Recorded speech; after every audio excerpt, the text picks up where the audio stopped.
Live. Yes, we are. Hello. Yay. I'm so Hello. excited. Yeah, How's it's been forever. my audio? I hear myself echoing over there. Oh, Am I no. okay overall on your end? I hear no echo. Okay. Okay, good. Hopefully Good. nobody else does either. Oh, So oh, it's here it been says YouTube now live on your channel. Oh my gosh. Okay. So I went live. It sent me an email alert because I said notify myself.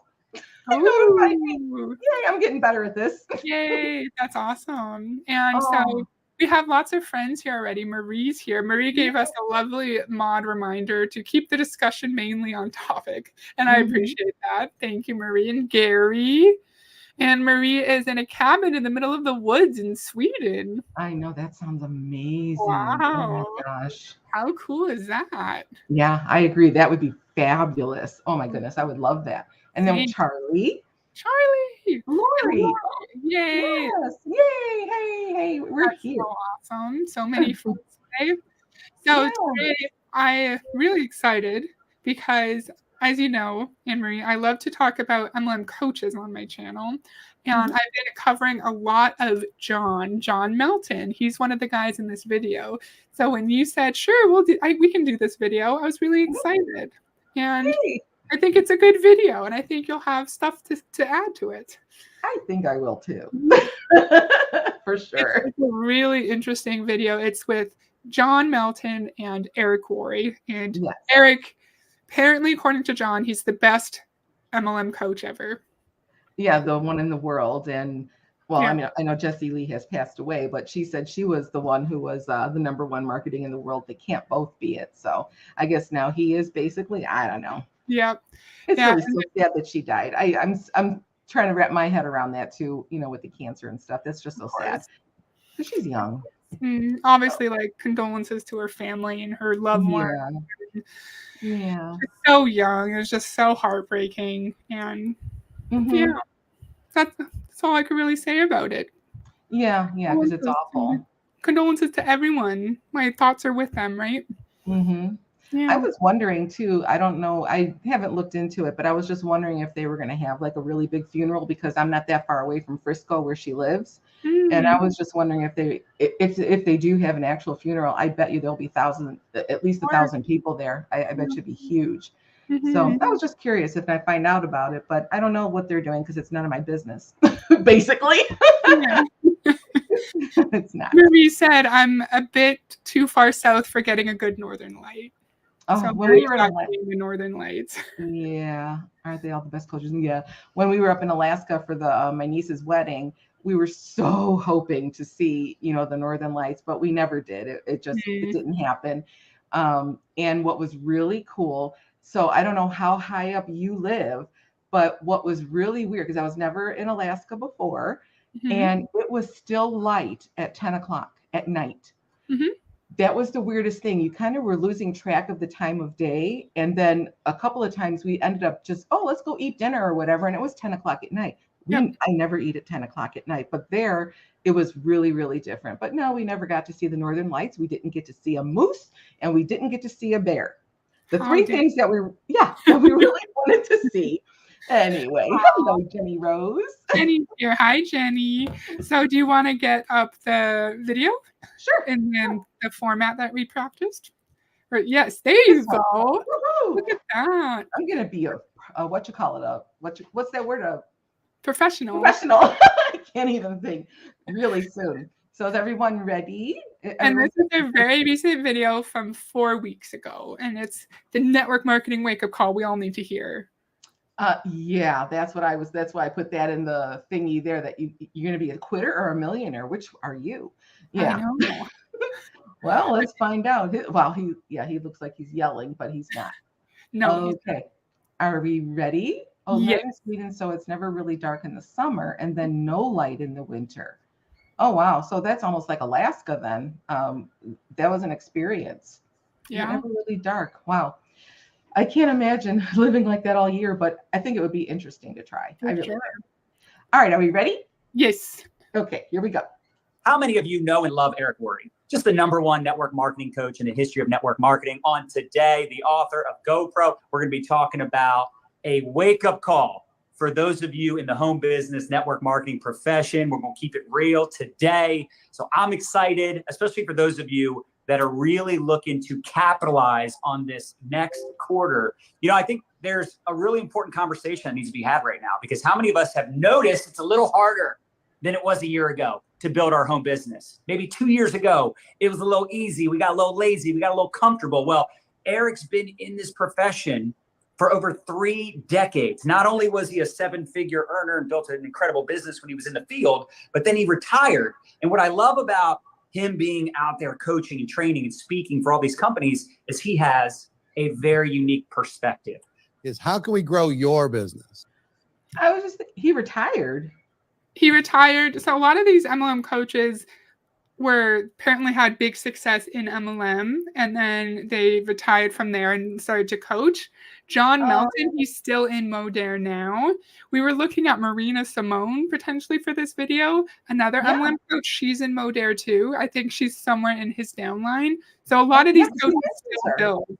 Yeah, he mentions her in this video. A lot of the coaches are still actively, I don't know how active, because if you're John Melton at the top of Modare, he probably doesn't have to work that much. I wouldn't think so either. In my opinion. I have a question for you. Why do we think that it was easier to build a network marketing business 2 years ago than it is now? Because everybody was home and it was COVID and everybody wanted something to do. And everyone was scared and people were losing their jobs. People were worried about leaving their homes, so they were trying to work from home, right? Yeah. I hate that. Yeah. I'm with you. And acting like it's like a good thing for us, for the MLM industry. Well, for them it is. Yeah. I guess for them it is, because they're getting people to join. And what the scary part about that to me was too, is when people are joining like during COVID and whatnot. So if they've lost their jobs, they need that money for their family and themselves. They don't need it for an MLM. And that was really an interesting thing for me to realize when people were joining them so much, because we spend a lot more, and we know, I know. Yeah, exactly. Yeah. Okay, I'm ready. Okie doke. How can we help you have a breakthrough? How can we help your teams have a breakthrough? Momentum's kind of a funny thing inside of our profession. Shows up sometimes unexpectedly. It disappears sometimes unexpectedly. In momentum, there are earners created. People are earners, but there's not necessarily leaders created in momentum. Leaders are created through adversity and through necessity, but not when the wind's at your back, and everything's easy. Leaders have the ability to gobble up market share when it's not super easy, and all you have to do is just be having a chat with somebody and everybody's joining. The very interesting thing, I'm fascinated with data inside of our profession. In business, they have these things called KPIs, key performance indicators, inside of every business. One of the biggest KPIs is recruiting. There's really 3 phases of a network marketer's career. Don't even hide it. Key performance indicator, like the indicator of your success. Recruiting. So it's not even how you treat your people. It's not the guidance you provide. It's not the sales that you make to actual customers. It's the recruiting. I just find that hilarious. They don't even hide it. At this point, I don't think they could, but some still try to. They do. Yeah.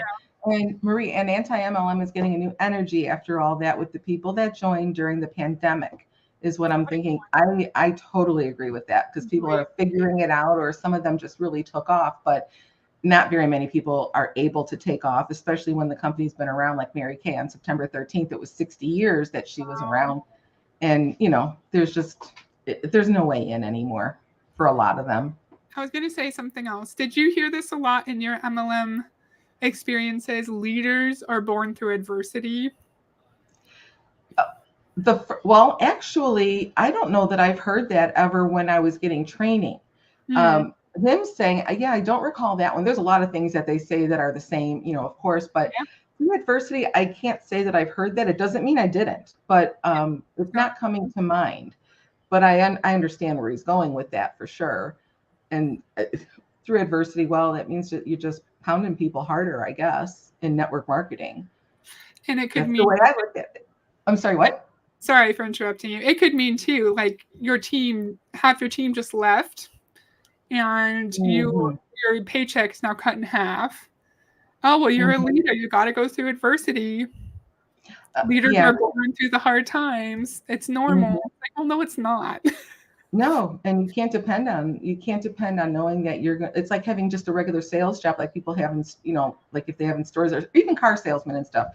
They're dependent on their commission. They're, you never know what kind of month you're going to have. Exactly. So I think that's how this is. You never know how you're going to be able to support yourself. To me, it's nuts. Exactly. Okay, I'm ready if you are. Yep. Yes, ma'am. Phase 1 is from 0 to 10 recruits. Now, understand, I'm not saying that recruiting is all we do. Right. Actually, the only way we get paid is when product sells to a customer, right? Okay, that's what he was saying. That is baloney. It's not when you get paid when you sell to a customer, because you've already paid it. So depending on, I didn't mean to stop it so darn fast. No, it's funny. It's true. Hi, DC. Oh, DC, hello. Oh my goodness. Yeah, and just don't give up. More don't give up. Exactly what Charlie said. Exactly. So he was saying stage 1 in our network marketing is 0 to 10 recruits. You make your money. What did he say? You make your money when you recruit or something? No, customer. You only make money when you sell to a customer. Yes. And that's a very smoky sentence, meaning, because you're the customer. Exactly. Charlie just said that. Yeah. Oh, there you go. Yeah, the consultants are the customer. Oh, I was so mad when I learned that, but we all have to learn somehow, right? Are you ready? Yep. Okay. But if you want to reach more customers and make more sales, you've got a kind of one of 3 choices. Either you can be a super influencer and have this be famous and tell people to buy your product, and you just have to grind and sell some product, make some money. Or you train a few people how to be hyper amazing social media rock star influencers, and you and a handful of people go make those sales. Or you help thousands or tens of thousands of people around the world with varying skill levels do a little bit. I will tell you where you get leverage, because I went through all these phases. I learned how to do it myself, and I was the only one on my team. I had to recruit everybody. I mean, literally, I just told everybody on my team, just introduce them to me. I'll do it. Just bring them to me. I'll do it. And then I was like, no, I have to have a better plan. I need to get 10 ninjas, 10 amazing superstar, people. And I trained those 10, and about, once a month, one of them would die on me. And I'd have to, so I was in the ninja replacement business. I was just replacing ninjas constantly. Well, I didn't mean to stop on that, but yeah, he was saying about that the people fall out. Oh, hi, Kirsten. Hello. And Chu. I didn't see that person either. I'm sorry. I'm trying to say hello to everybody. You're good. You're good.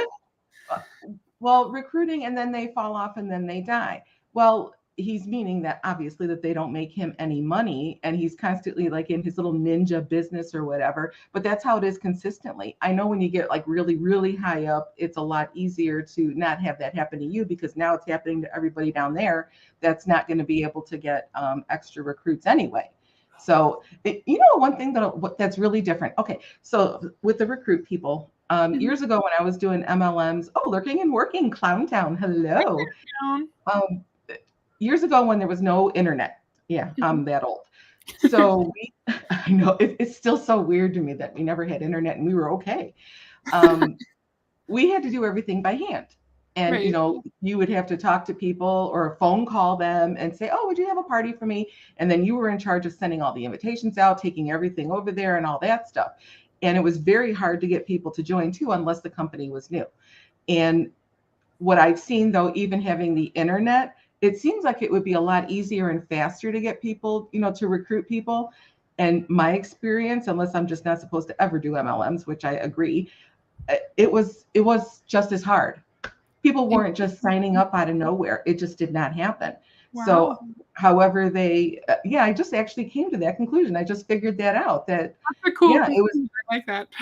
it's the same both ways. So the internet really didn't help me personally. So I don't know how other people are doing it, but it really didn't make a difference to me. Nobody wanted to join anything anyway.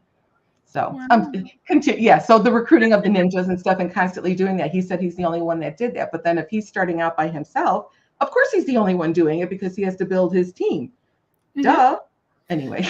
Those at the top might not have to worry about replacing their people, but I'm just thinking whoever recruited John Melton into Modere, if John and Nadia leave Modere and bring their downline with them, then whoever is John's direct upline will have to do that too. So it's less likely that someone high up would have to do that, but they still might need to. And he's told us in the past when he went from, it started with a V. His last company was V something. And he was saying to his downline, we're not going to tell you to come, but we love you. And there's a space for you here. So he was cross-recruiting, but he wasn't cross-recruiting at the same time. Yeah, and you're definitely not allowed to do that. They don't like that. So he told us he did. Oh, Potato Supreme. That's cute. Hello. I love you're that. definitely not allowed to do that. So then I was just going to ask a question, darn it, about him being in the Modere thing. You said V. Was it Monavi? I don't remember. Well, I tried that too. The AO? It was closed down for being a pyramid scheme. Oh, then I don't know, because Monavi is still going. Unless they're closed now, I don't know, because I haven't looked into it. But yeah, I don't know. I used to know, but I don't remember. Exactly. We're getting old. No. Yeah. Okay, I'm ready. Okay. Constantly. And then I just said, wait a minute, what really works in network marketing? Where do I get real freedom and leverage? That's getting a lot of people to do a few simple things consistently. Oh, okay. Now we can talk about freedom. All right. So back to the 3 stages in every network marketing career. Stage 1 is the path from 0 to 10 recruits. 0 to 10 people. Now, let me define recruit. A person who has the intention of building a network marketing business, of growing a team, not just people who are using the products and get glorified customers. You know what I mean? Because, I signed up 50 people. Well, 49 of them are just customers. Come on, let's be real. 10 people who have the intention of building a business. That's the group, phase 1. Phase 2 is from 10 recruits, the path to 6 figures. And that is this, how do you go from part-time to full-time? Now we have to learn some skills. We've got to develop ourselves. We've got to become something of a leader. We've got to put some systems together. We got to do a little bit more. Phase 2. Phase 3 is the path from 6 figures to 7 figures and beyond. And it's a completely different skill set. And there's no shame in being a 1. Honestly, my first 3 years, I built and rebuilt my team 7 times. And I was just the only one ever doing anything. I didn't have duplication. I didn't have multiplication. Fast forward 12 months, all of you 1s. That's a red flag. In 3 years, he rebuilt his team 7 times. That's why? Why do you need to? If this is such a brilliant opportunity, why do you need to rebuild 7 times? And also, Anne-Marie, stage 1 is 0 to 10 recruits. How many people even get 1 recruit? How many people get 10 recruits? No one. Unless every recruit I ever got was my sister. We went back and forth with each other. So, and then, that's true. Charlie, what he was saying about this Charlie, that could be a guy or a girl. Do we know? I'm not that sure. could go either way, because we used to watch. Because we just watched. We always watched that Charlie with the little girl. Her name is Charlie. She's adorable. Yeah. I can't remember the name of the show, but anyway. So, about the MLMs on the internet. That's true. This actually, that is good for this, to let people be more aware of it. The stats of companies, consultants, and how many percentage of dropouts. I think that probably 99% drop out. I would think that it's totally, on that end. You want to know, we should see if we could figure that out. I'm going to write that down so I don't forget, but I think that's something interesting to look into, to see what the drop-off rate is of people. I like that. They don't ever come up to the 1. And what he said about glorified customers, I actually find that insulting. And Because if you only sign up to want to be a customer, he made it sound like it was a negative thing for you to be a glorified customer. Well, so who cares? Exactly. If I'm buying your product and it's going up the line, what do you care? But they care because you're not recruiting. So they're really making nothing on you, and you could just go away. They don't care. If I was in Eric's downline and I was only buying products, then I would still be benefiting Eric a little bit less, but he would still be making money off of my purchases. Mm-hmm. Yeah. It would be a little bit because it would just be what we're buying per month. But yes. Yeah. And that's true, Kirsten. You spend years trying to get 10 recruits, and he had to rebuild because they all left. Yep. And most people can't even get 10 people. You're lucky if you get one. Exactly. Definitely. And you get 10, but then they all leave. Yeah, they do. And I just keep thinking of that swirl. The one that sticks out in my head the mostly is the one I learned in Mary Kay, where you picture a bathtub and you see the swirling water going down the drain. I know. And then the ones that go down the drain, that's the ones that are, they're leaving and they're not going to do you any good anyway. So you just keep refilling with the people who are going to do something. And I thought, years ago, I was like, oh, that's kind of interesting. I guess I could look at it that way, but then that's insulting. It is. What if they're your friend?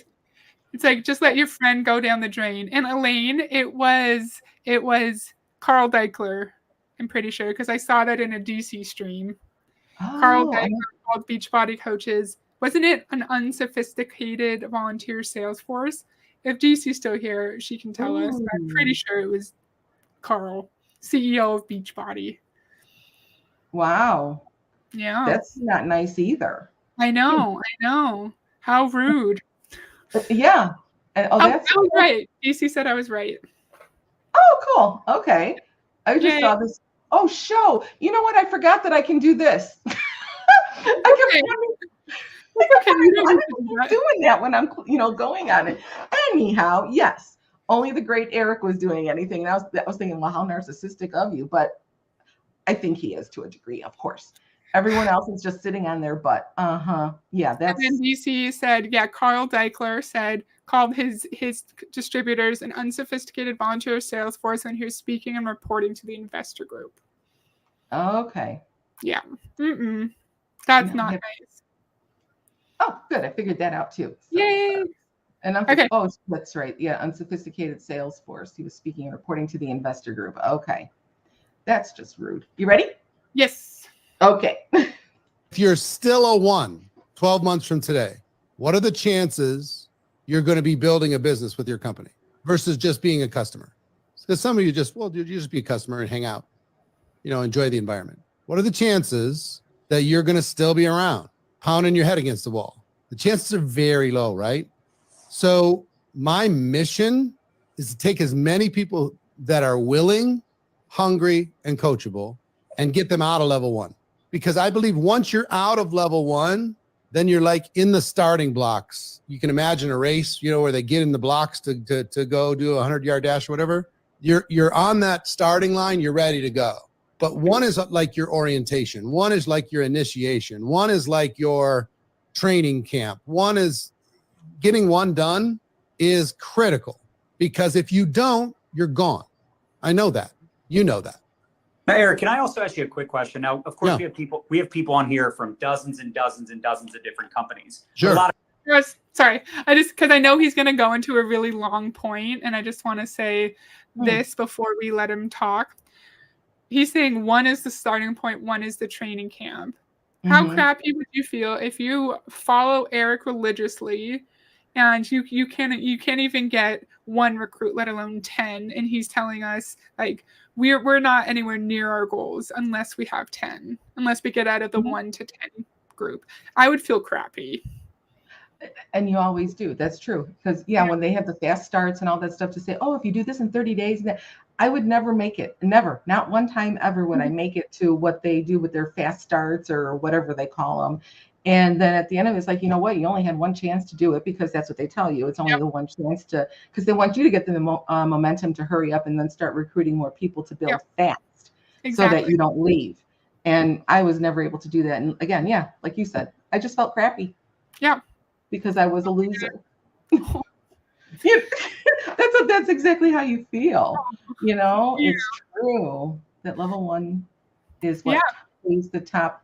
Yes, The that's people true. with 1 to 10 recruits. Yeah.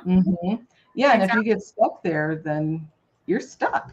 And Mhm. you're lucky if you get stuck with 10. I mean, that's Exactly. okay. Oh my goodness. Let's see. Someone said that the number of recruits. Okay, if you add up all the persons that joined divided by the total number of distributors. Okay, the Sweden, forgot the English word, is 5. Wow. I remember that. Someone saying somewhere that the average amount that someone recruits over their lifetime is 5. Their whole I life, didn't. even if they spend 8 Wow. years in the industry. I heard that, but I don't know who said it. I don't know who said it. Interesting. I Interesting. never heard that. Yeah. Yeah. Oh my goodness. Now, if you know that up front when you start, you're not going Would to you start. sign up? No. No, definitely not. I sure would not. Oh my. So this is going to start to be an interesting conversation here, which is why I wanted to get my point out before he starts talking. I think Mhm. it's interesting. The dynamic is interesting. So, are you ready? I'm ready. I'm ready. A lot of Yay. people are obviously from our organization, our company. Yeah. And one challenge that we've seen is that a lot of these people are actually making really good money just getting customers, which is amazing. I love that. But it's an interesting, paradigm shift, right? Over the last 5-6 years with social media, getting customers, getting customer referrals, getting complete strangers to go to your link and buy is an awesome thing, but it also takes away from the need and desire for people to recruit. So I would love for you to talk about that, because I think you're hitting the nail on the head with the 10. Right. Here's the real deal, John. Being in business for yourself has become a little bit sexy. You got all the influence houses. Hey, you go to business for yourself. You can do all this stuff. But most people are being sold not a business mentally. They're being sold a job. Don't work for somebody else. Work for yourself, but you're still trading time for money.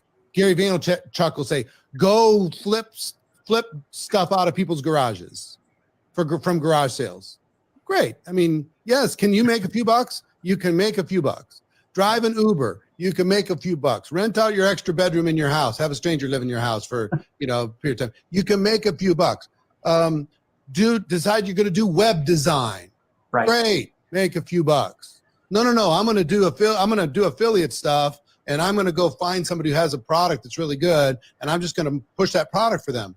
Great. Still trading time for money. Why did you join network marketing? Did you join network marketing for a job or for a business? Isn't it funny?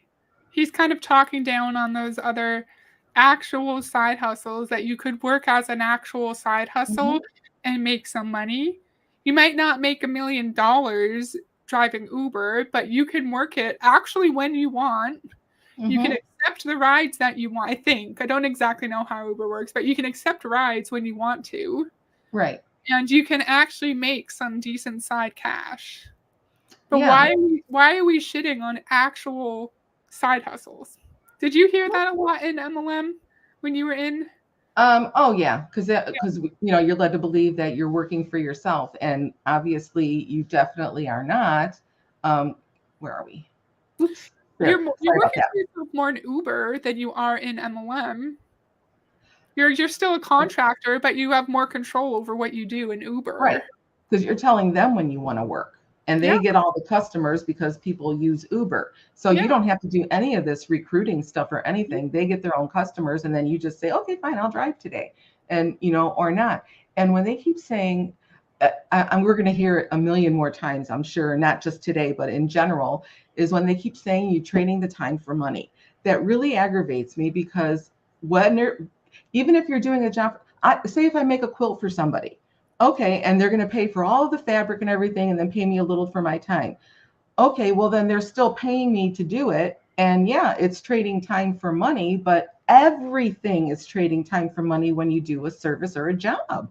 So I don't understand why they keep saying that in the affiliate marketing. When he was saying that, affiliate marketing is totally not network marketing, but the way he said it make it look like you can make a ton of money, being an affiliate marketer, but you can't, because that's totally different. You get a small percentage. It is nowhere even near the same ballpark. So when he says things like that, it gets under my skin.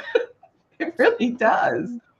And yeah, nobody's making money just from customers. Definitely not.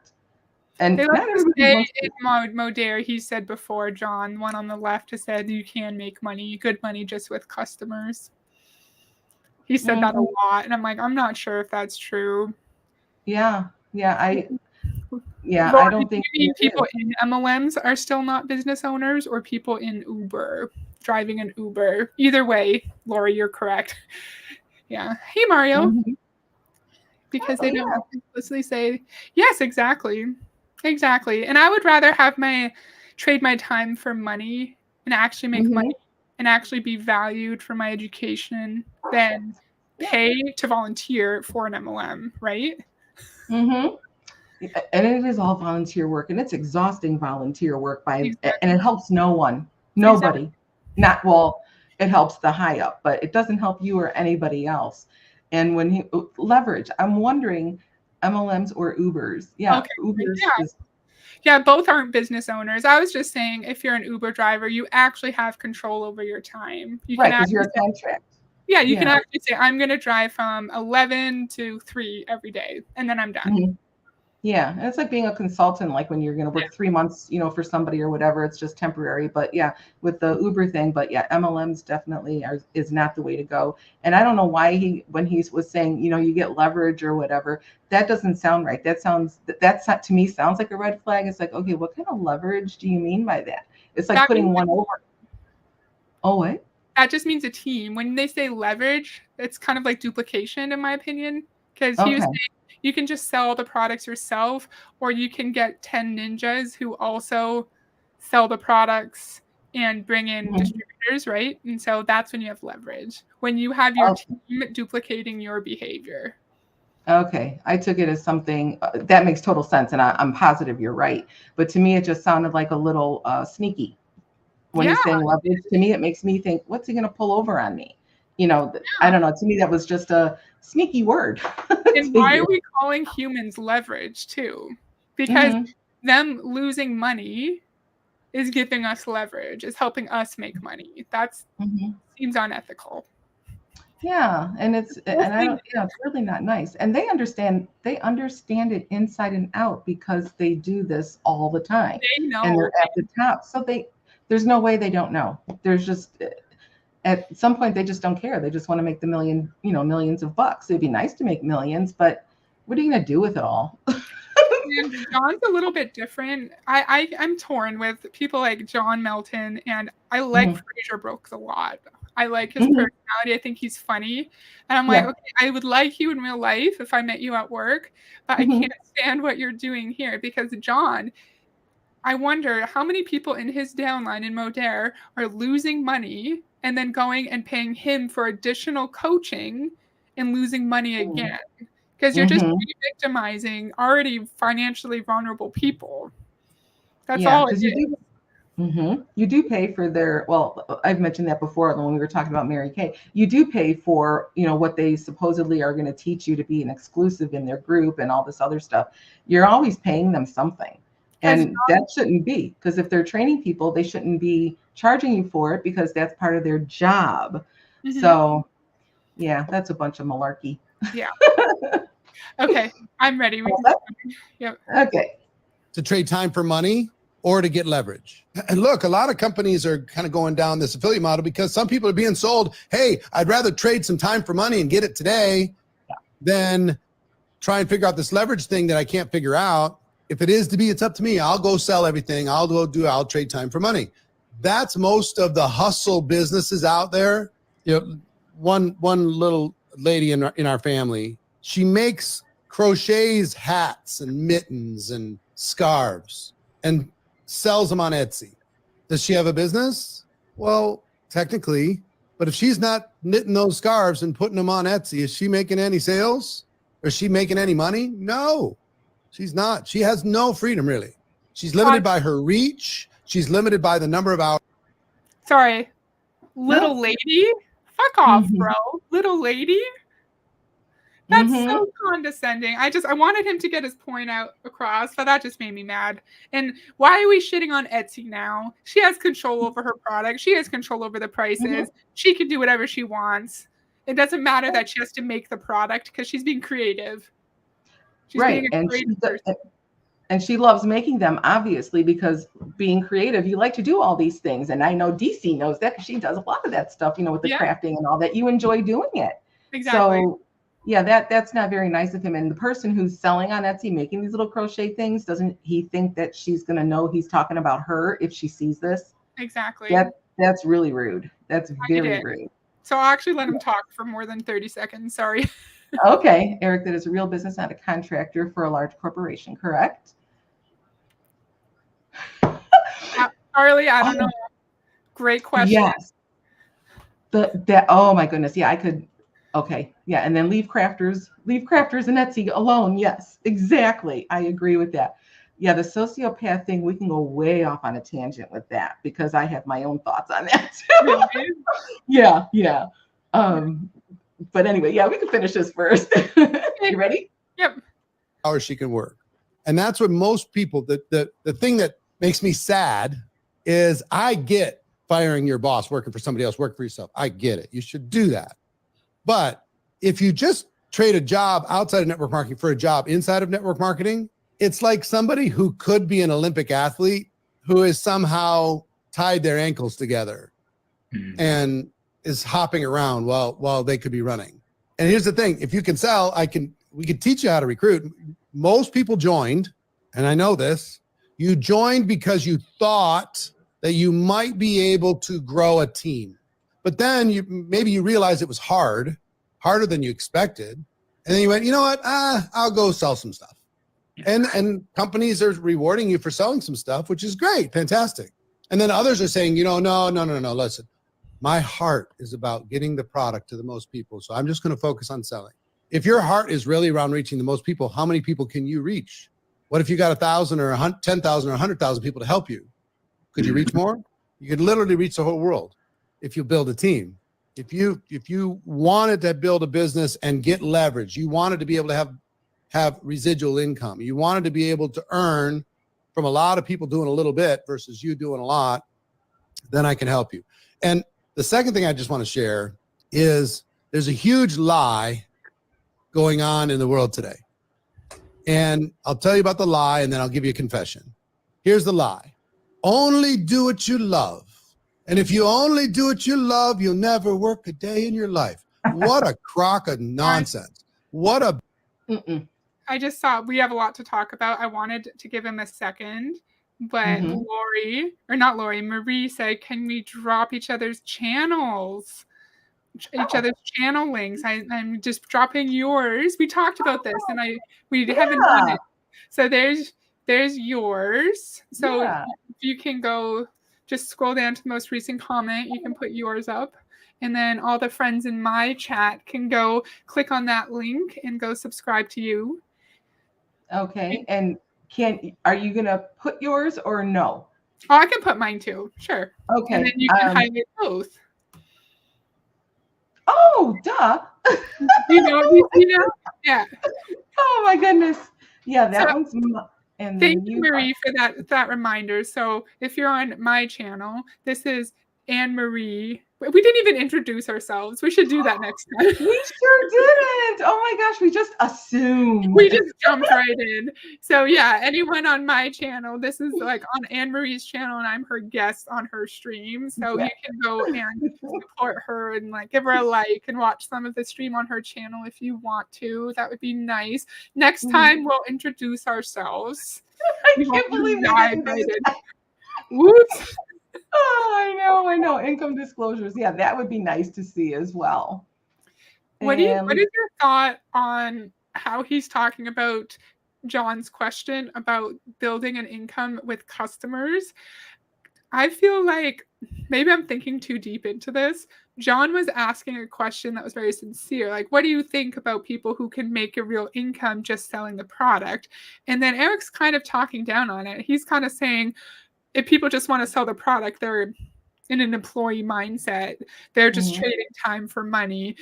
I think he's insinuating they might be a little bit lazy too, because they just want to focus on their sales and not teaching other people how to sell and recruit too. And because that was a sincere question that John had, and I feel like Eric's kind of shitting on him indirectly. Oh, I didn't leave this up long enough. Sorry. That's okay. You're good. What do you think? Am I overthinking that? No, I think you're right. He was asking it to get him to give an answer regarding that, and I don't think he did either. He was just, he is a very condescending person, in the what you call it? Yeah, Eric is beyond condescending. In the chat, that's the word, in the chat. Gosh, this is just crazy to me. You're doing great. And then not working a day in your life. I don't like what he was saying about that too. Some people enjoy their jobs. A lot of people enjoy what they're doing. There are people who don't. I mean, if you're just going to get a job that you don't like just because you need money right away, but then you can do that job while you're looking for the job you really like. And then once you get that, then you move on. But at least you're getting a little income in the meantime. And that's just, I guess, not dedication, but character. Reality, character. Yeah, exactly. That you're willing to work when you have to. And if you don't have to, you can still choose to work, but you do what needs to be done when it needs to be done, kind of a thing. And I think we've all got jobs that we don't like, but we just need to work them because we need money. Yeah, money to live. Exactly right. And here, we all know it's a silly, I love my job, but I still go to work every day. Yeah, that doesn't even make sense to me either when he's saying that. But people have said that, if you do what you love, you're not going to work a day in your life. Well, it all depends. I mean, you still, I'll zip my lip. One more thing, and then we can move on. If we're ready. Tell me it's a pyramid scheme without telling me it's a pyramid scheme. He said, if there's someone in MLM who just wants to sell the product, it's like an Olympian tying their feet together. Why are you so against someone making a living in MLM just through sales? It's not possible, but say if it was, why are you against it? You're against it because it doesn't benefit the uplines as much. Right. Because the uplines want you to have 1,000 people in your downline. Yeah, they want you to keep people coming in. Yeah, that's all they care about, because then I get higher on up. Exactly. Oh, okay. I'm ready. Okay. A big pile of baloney. That is not true. An Olympic athlete doesn't only do what they love. A prima ballerina doesn't only do what she loves. A top-level musician doesn't only do what they love. Okay, now, that bugged me. I won't do that again, but that bugs me right there, because if you want to be a ballerina, you're going to love being a ballerina, because that takes a ton of dedication, hours and hours and hours of practice to be in shows and stuff. If you didn't love it, you couldn't be a ballerina. Do you think he means that a ballerina doesn't love the hours of practice? I don't know. I probably took it wrong then, because I was thinking where he was saying that. I lost my train of thought. So maybe the hours of practice, they probably don't like all of them, but some of the practice they probably enjoy, but not all of it. But doing the show obviously is 100%. And what was the third one that he said? Oh, a musician. That one, I find that's probably out of the category for what he's talking about, because musicians are musicians because they truly love being musicians. And I think they enjoy the practice, because like all these, like the old bands, like the Rolling Stones and Led Zeppelin and all these people, Guns N' Roses or whatever, even, Ozzy Osbourne and them, they loved what they were doing, still love it. Well, he can't do it anymore, but still they loved it. And then they loved being on stage. So I don't think it's fair to say musicians, do they really love being musicians? Yeah, because they're musical. That's what they do. So he's telling a lie, if he wants to get so technical and say about the lies. Anyway. And I think, go ahead. I think when I love hockey, like most people in Canada do, I'm thinking of the women's Olympic team, right? They practice, like, building up to the Olympics. They live together full time and train for 6 months, and then the final roster gets set, right? I've read books from people who do that process, and it's miserable for them physically, mentally, but they love it still because it's part of the process to get them to Mhm. their goal, to get them to the Olympics. So, yes, they hate it at the time, but they wouldn't change it for anything because that's what they need to do. So, Mhm. if you're a professional with a goal, you're going to do the whole thing. You're going to like the Mhm. whole thing because you want to be the best.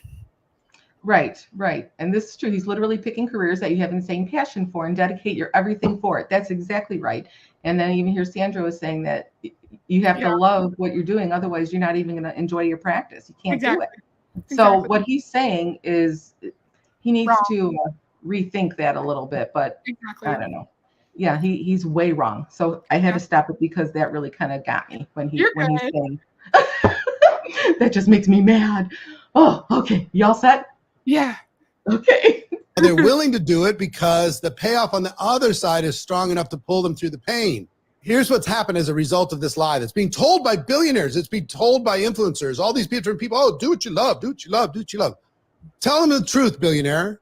Here's the truth. If the payoff is big enough, be willing to do what sucks. Embrace the suck in order to be able to get to the result that you want to have. And now here's my confession. My confession is I never, ever got comfortable recruiting. I'm not comfortable with it today. I can do it. I'm world class. I can recruit any day I want, anytime I want, if I wanted to. I'm not actively building the field, but if that was something that I wanted to do, it would be no problem. But they told me if I did it enough, I'd get comfortable with it. And that wasn't true for me. What happened was if I did it enough, I'd become good at it. Yep, I became good at it, but I never loved it.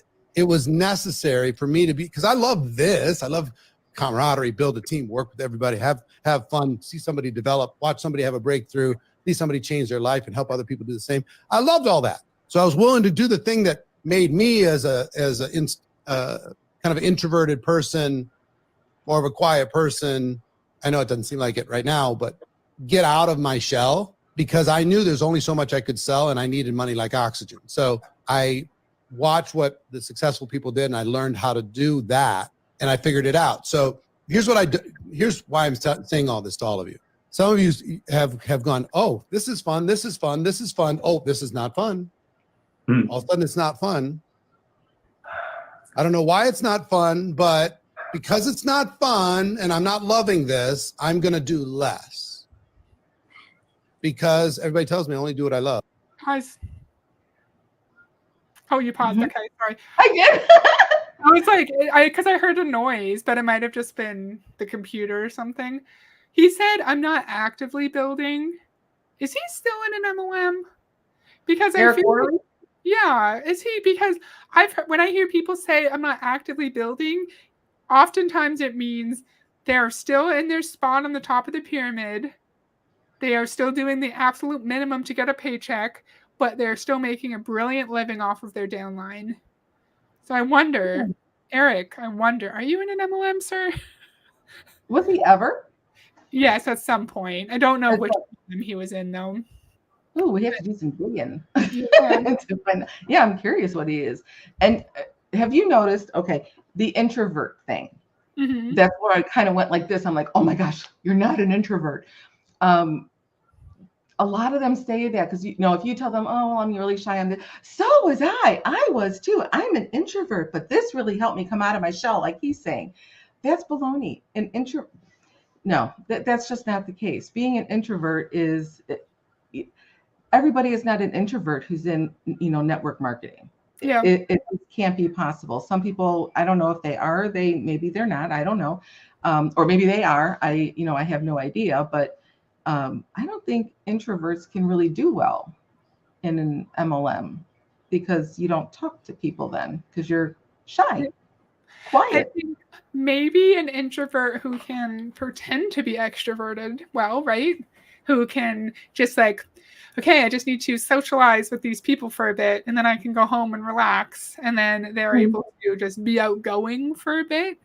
Because if you knew me in real life, you would not think that I would be a person to go on the internet and not only talk to a bunch of people in our chat, but also talk to you because we haven't met in real life, right? But we've chatted a lot and we're comfortable together and stuff. But like I'm not the kind of person you think I'd be able to do that, would be able to do this. Mm-hmm. But do you think a really introverted person could go into MLM and just like fake being outgoing and still They have would success? have to think. I don't know. To me, that would be very stressful to have to do that. Oh, To and have- ambiverts. That's what it is. Kirsten, is that people who are extroverted and introverted at the same time? I've heard that before. I'm going to Google that. I've never heard that. I think that's kind of what I was getting at. Ambivert. Really? Yes, it's a balance of extrovert and introvert features. Yes. I did not know that That's was what a I was thing. trying to get at, but I couldn't remember that there was a word connected to it. Mm-hmm. I only thought there was one, you're one or the other, really, because you dominate more than, one than the other. But in the middle, I'll have to check into that too. Yeah. It's just trying to be relatable, as you said. And sure, Yeah. maybe an introvert can go on YouTube and do a live, but I don't think a true introvert could go on a stage in front of like 5,000 people and excel and give an amazing talk. I don't know. Yeah. Yeah, that's a lot. I was insanely shy and I went into retail to suffer and learn how to talk to people so I can go on in customer service, but introverted at home. Mhm. Yeah, Yep. and that's hard to have a job like that when you're a very quiet person because I can see that. Oh, hello, good evening. Hi, Carrie. Hmm. Okay. One more thing. Sorry. What was it? What was it? I don't remember. I had a point. I'll tell you if I remember. Oh, okay, because I was just going to be quiet so that you could think. Okay, y'all set that? Yes, I'm ready. Love. So I'm not loving this. As a parent, do you only do what you love when it comes to raising your children? Probably not. I faced my fear and I finally learned how to recruit. So this was phase one of my career. I learned how to recruit myself. What I've learned is there's only so many Nadia Meltons. There's only so many John or Marina Simones that can just go out there and be bigger than life personalities. And, we could teach you 8,000 different fancy tactics, but here's what I know. If you're in level one, those tactics freak you out. They overwhelm you. They make you feel like you can't do this. So I want you to have success without confidence. Mm-hmm. I want you to have success even though you're afraid.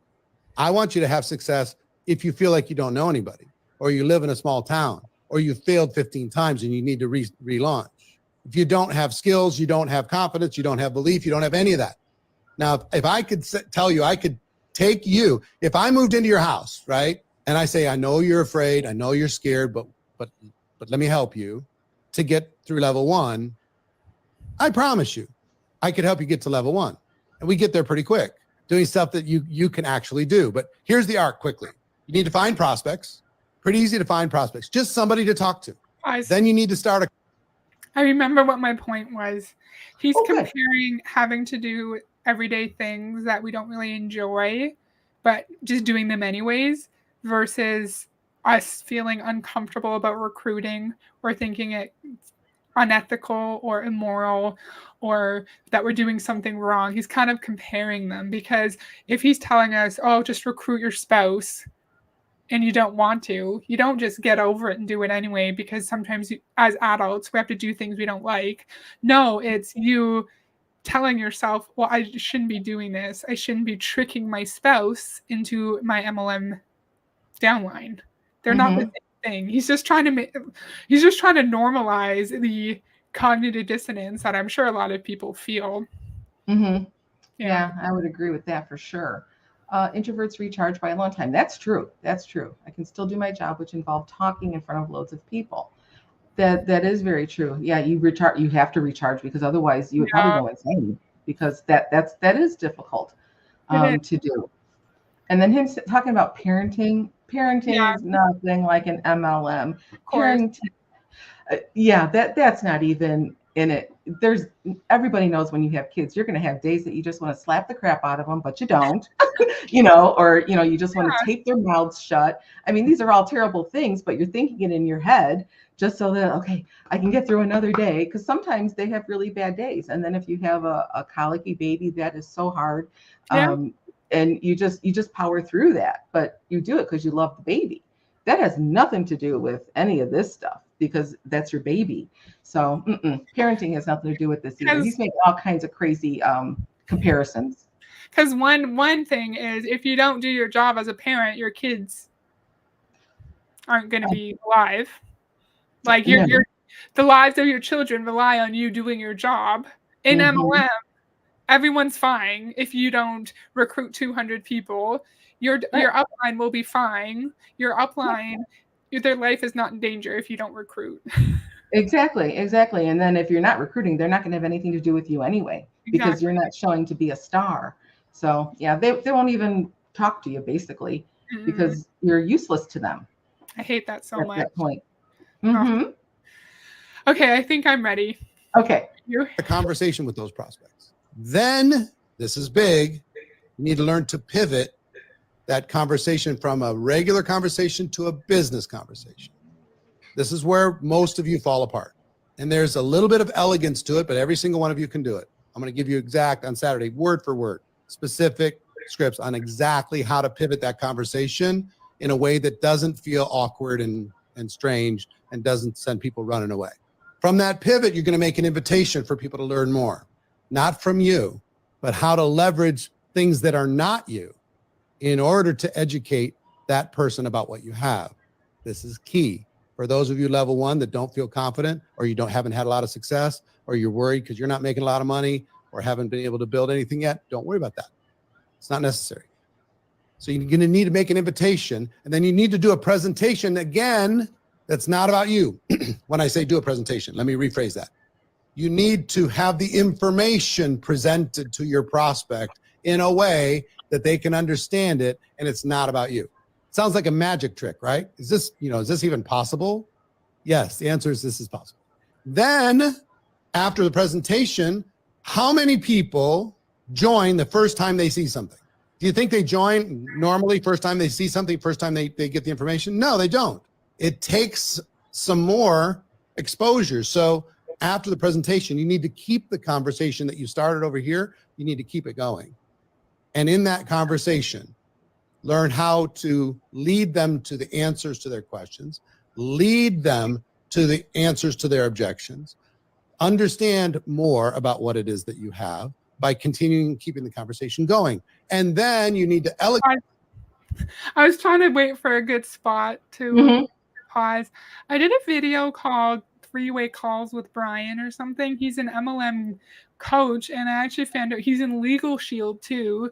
So because a few of my people were seeing if I could do a video on Legal Shield. So I might do one with Brian. But he told us, don't make it about us when we're presenting to prospects. Get a third-party expert, aka our upline, and make sure to do the presentation. Make sure you ask all the questions, know all the pain points of your prospect so you can tell your expert, and then your expert will lead. Your expert will lead the call. So it's kind of the same. Like he's saying here, Eric is saying, direct the prospects to the pain points and the answers that you want to hear.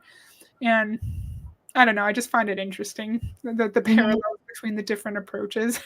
Yeah, because it's a fake conversation anyway. I mean, you can make it sound real because he's a good salesman. But you know that you only have the intent of wanting to recruit them.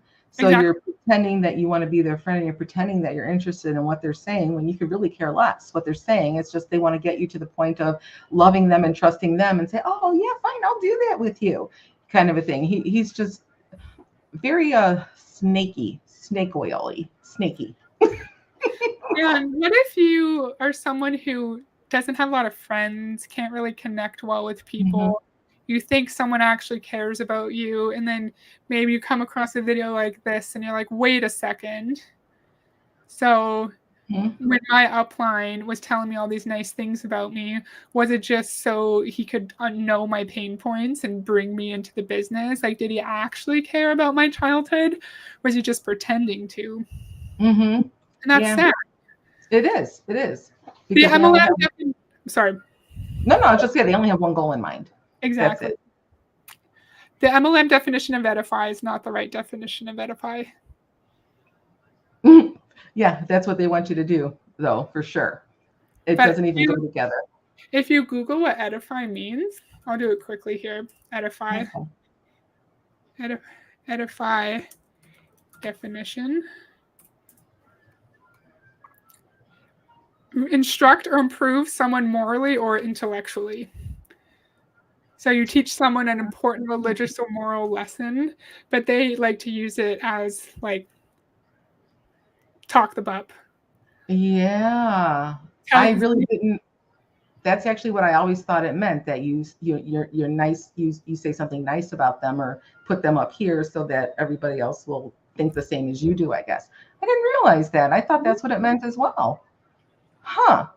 No, I think what I realized, I was like, wait a second, I've heard this word before and it's not the way they're using it. And I Googled it. I'm like, oh, that's what it is. Yeah. Yeah. Interesting. No, I take it the exact same way as Anastasia does here. Yeah. Exactly the same way. Because I never looked it up because I thought, well, people say what it means basically by lifting somebody up. Yeah. Huh. Interesting. I guess. Yeah. Very, very. Yeah. Oh. Okay, I'm ready. Okay. Elegantly and professionally ask a few questions that will lead them to a decision. Are they in or are they out? Okay. That's the arc. Find prospects, conversation, pivot, invite, present, continue the conversation, and enroll. And I learned how to do this in my first 3 years in network marketing, but here was the problem. None of my people were doing it. So I could recruit people, but they would just sit there. I still just had a job. If you're just selling and you're just recruiting by yourself, it's still just a job. Yep. I'm trading time for money. Pull me out, it all disappears. So it took me 3.5 years to go, whoa, wait. What do the wealthy people do? There's this thing called duplication. I need to teach my people how to do what I learned how to do. To be honest, I wrote this book, Go Pro, 7 Steps to Becoming a Network Marketing Professional. It's all about skills. Honestly, I was so hungry that I was willing to learn the skills. Here's the secret that I've just realized in the last 3 years. I've been in this profession 35 years. The last 3 years.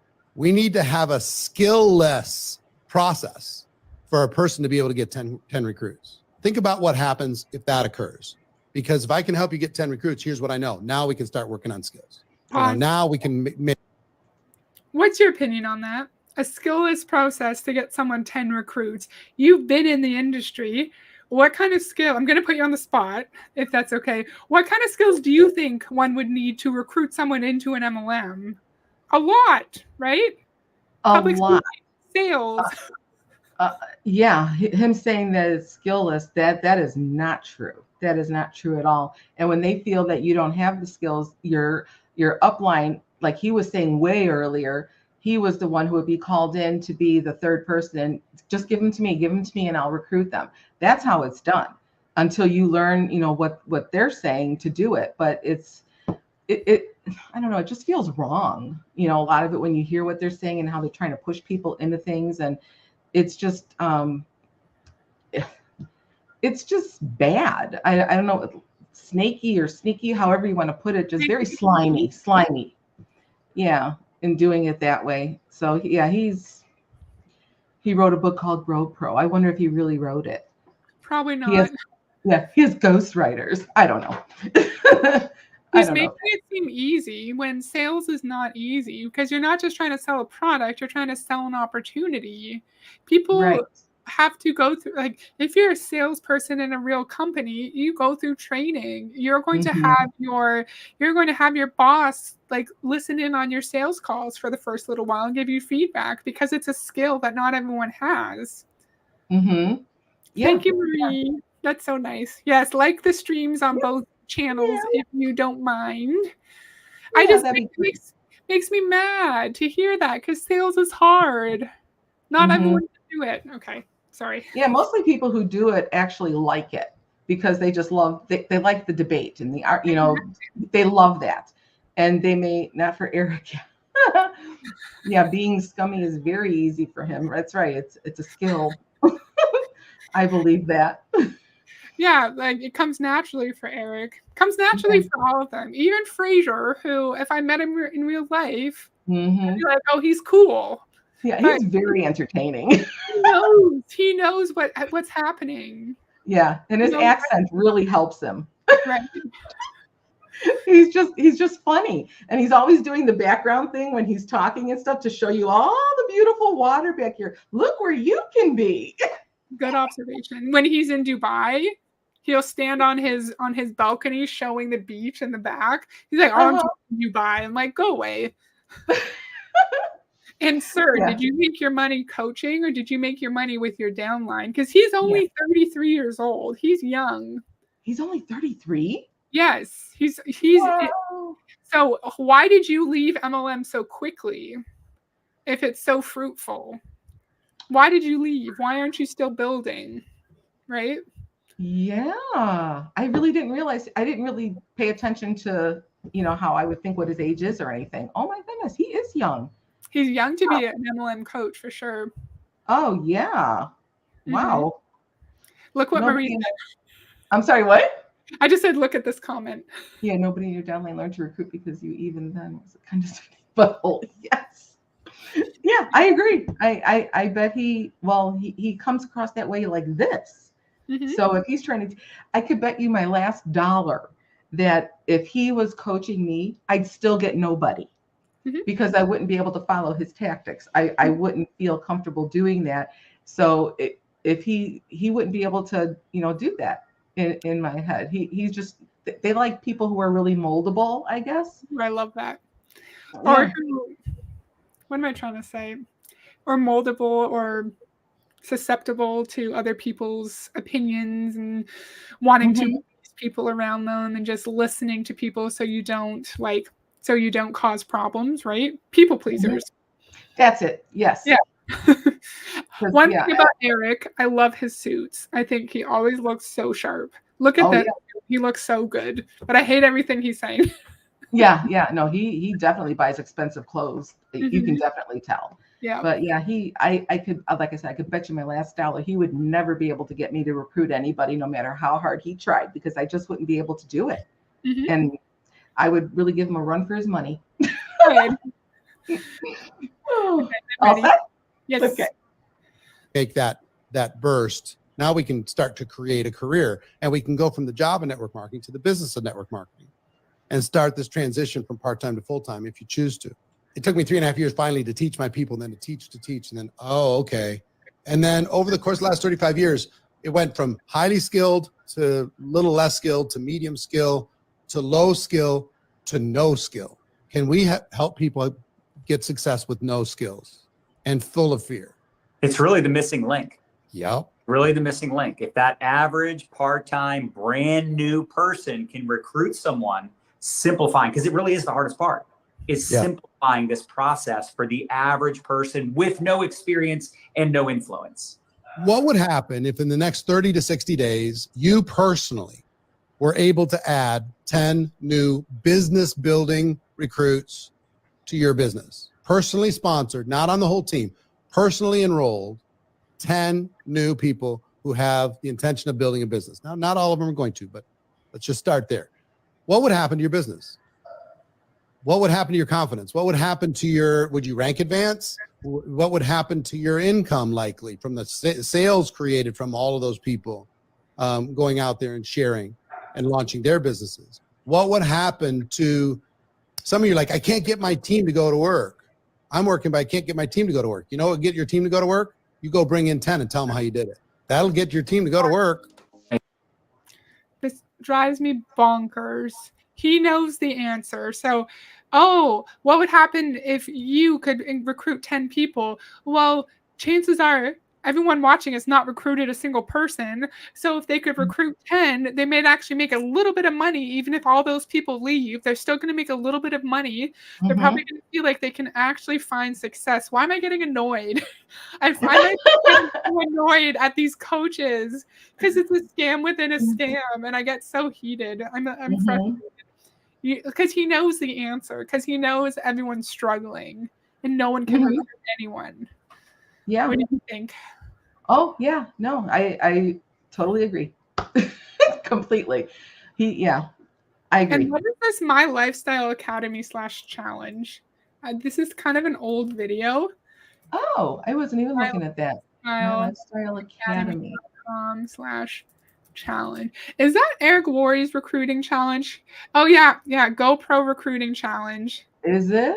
So maybe Eric was advertising his GoPro recruiting challenge. Because I think someone did a video on that. Who was it? Was it Julie Joe who did a video on it? Someone did. The recruiting. I don't know. I didn't realize that. So it makes sense. It makes sense he's pulling on our emotions by getting us to imagine how we'll feel with 10 minutes, and then he's going to pitch us his challenge. How much does it cost? Let's see. How much does it cost? $17. So not that much. That's it? Yeah. Then what are you buying? That sounds dirt cheap for something he's doing. It's just a 3-hour training. Oh, okay. Yeah. So that's not bad for 3 hours, I guess. Not. But I feel like they would use that to try to upsell. Like, oh, you liked my $17 training? What about my $5,000 training? Oh yeah, because you're not leaving there without dropping the real money. Of course. That's for sure. When you're really sold on the idea, you actually get some extra power to recruit people. Exactly. Believe the dream. Yeah, and that's true. You always think that I'm gonna make a nice business. You don't. For personal coaching, what a waste. Yeah. So they do one-on-one too, I bet you, but that's probably thousands of dollars to even, get near them to do that. We've looked at some MLM coaching stuff on my channel. Have you heard of Rob Sperry? He charged like $12,000 for his coaching. No, I haven't. People, Sarah Robbins. Oh, her, I know the name. $10K for her Made to Multiply mastermind. They charge outrageous amounts, thousands and thousands. And I don't even know if it's really worth all that, but not. See, they kind of talk like politicians in a way too. They make you think you heard something. And to me, they should just be politicians already, because that's the way they speak to you in the circles and stuff. And like I said, they really make you think you heard something, because oh my gosh, yeah, it's just such a farce. Yes, exactly. Let's finish. We're so close. Yeah, we're almost there. High control group are really good at damping your critical thinking. Yeah. Great point, Marie. All right. Y'all set? Yes. Oh, yeah, we are so close. We have 30 seconds left. Okay. Yeah. Amen. They're going to go, well, dang. I'm watching my leader. They haven't been doing much, but they just brought in 10 people. And then just tell them how. This is the key to turning your trading time for money experience inside of network marketing into a business that has leverage and scale. Leverage and scale, exponential growth, where it's not all about you. Do you want to put it at that when we're both beside each other and we can chat? Yes. And you remember how? Yeah. It's so dark in my room now. Yeah, it's dark here too. Summer's leaving. It's getting dark earlier now, which is kind of like a boo, but that's okay. I really want the hot 100-degree weather to go away. I was telling Anne-Marie before, it was 6 degrees Celsius this morning when we were riding our bikes to work. So it was a little cold. It was a little chilly. I love what you said about them sounding like they're politicians, that it seems like they're saying something really profound. And when you think about it, you're like, well, what did they actually tell us? They didn't tell us anything. No, and you don't figure that out until you give them the money, and then you go home, and maybe a couple of days later, or maybe even sooner than that, you're like, wait a minute, what did they tell me? What did I learn? Nothing. Yeah, nothing. Exactly right. Nothing. And I have a question for you. And I think you've told us before, you didn't really have an experience with MLM coaching, right? Were you ever pitched MLM coaching from maybe outside of Mary Kay, like a Ray Higdon or Eric Worre? Oh, no, because I had nobody. I would be like one of the little people that nobody would ever hear of, in that. But I guess the top line people, like the national sales director, for Mary Kay and stuff, they're the ones that will train you, because I did it with her, of course. You have to pay them to do it. They're not in the thousands yet, but I guess when you keep paying little by little, it's just kind of like, nickel and diming you, I guess, to just get extra training that you can just do on your own. How much were the trainings? I know you've told us this before. Yeah. It depends on if it's like a 1-day thing, they'll charge you like $25. But then if there's more like I don't know, like a few weeks or whatever, the one that I was paying was $199 for that one. So you would meet every week for a month or two, whatever it was, because you had to learn how to do the end of month stuff. And that's where it really, really, that's really where I learned what it's all about at the end of the month. It is not good, not good. So I was very disappointed about that, but I was really glad I got to learn that. So it really helped to learn how they do that, and the pushing to get people to, to do whatever by midnight. It's ridiculous. We could do a whole video on that if you want. Oh, I'm sure we could. Definitely. That could be our next one. Yeah. And I actually even had an idea. I was kind of pondering it. You know how they have like all these little mastermind live events or all these mastermind classes? What I think would be a lot of fun is to come up with a fake mastermind, meaning instead of it being a mastermind to teach you how to coach and do all this other stuff, it would be more of like a parody type thing of a mastermind, an anti-MLM mastermind to teach you how to. I know. I was thinking about that actually for the past couple of weeks. I'm like, how could I do that? How could I turn that into something? So I don't know. I'm really thinking about that because I think that'd be kind of fun to just, have your little advertisement of what your, mastermind's going to be. It's a bunch of hooties. So yeah, we got to show that. Oh, thank you, Marie. Yeah, I'm trying to figure that one out because I think it would be fun to do. Yeah, I'd be down.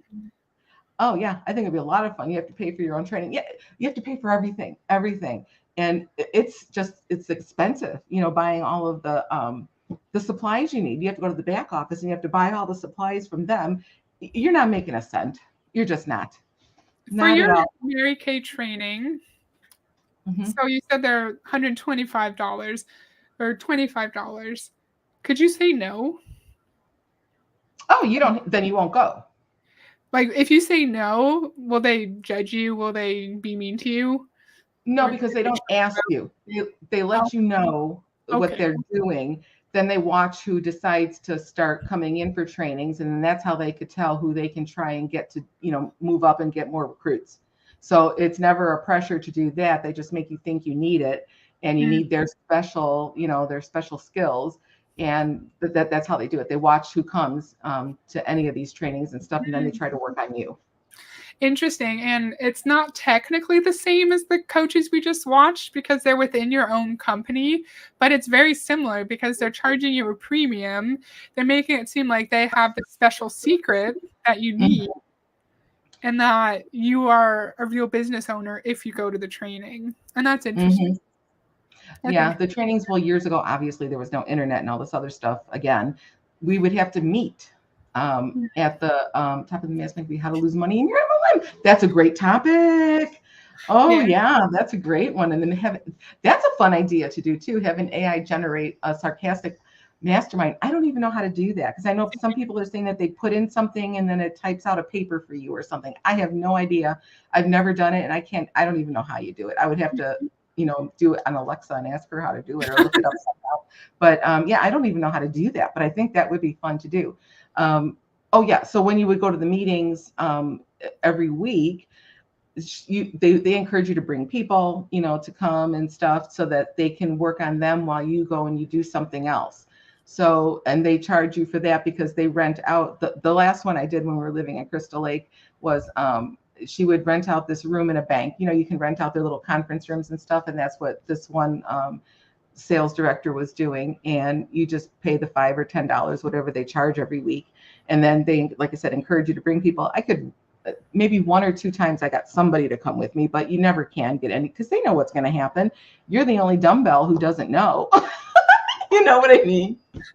Not that you're, that we're dumbbells or anything, but you really think you're doing something, and it's just really awakening when you figure it out. I mean, it takes longer for some people like me, but once you figure it out, you're like, oh my gosh, how did I fall for all of that? But then that's what a scam means. Yeah. So You're people tricked. get cheated at all different ages. So it's just Exactly. what they do. Yeah, they're just not nice people that do that scamming stuff. Especially these coaches who know exactly what's going on. Mhm.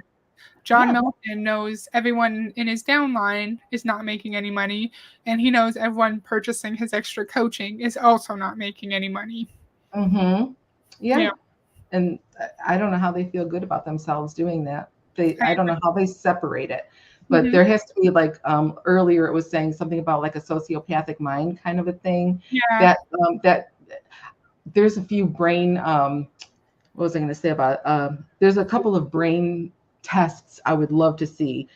I would love to see how they would compare when you have like a pathological liar and a regular person who's more, who won't lie, it's like a more moral person, as opposed to some of these, people who are out to get you. I would love to see what the scan, when they put those little things on your head and whatever. I would love to see how the brains are different, how they're wired differently. I'm so curious about that.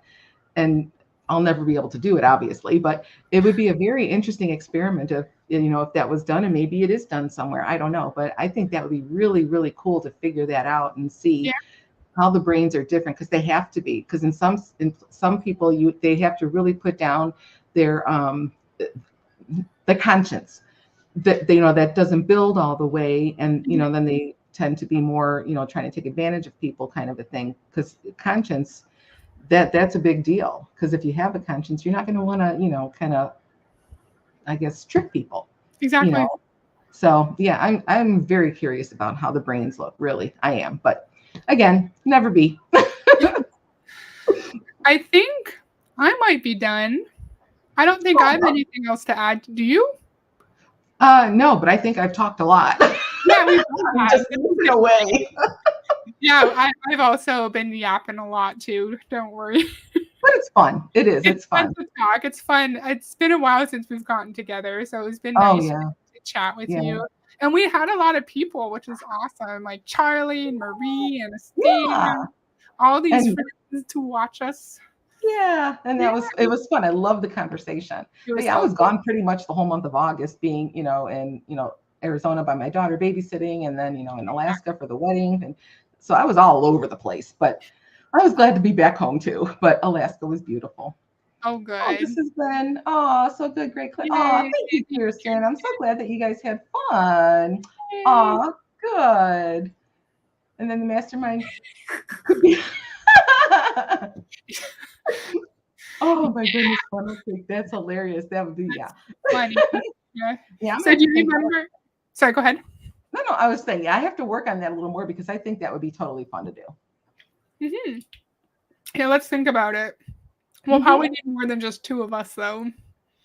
Oh yeah, we would. Yeah, and I'm sure that Find some of the friends. people would love to do it. I think Yeah, that'd be a lot of fun. I think so too. Do you remember how to end the stream?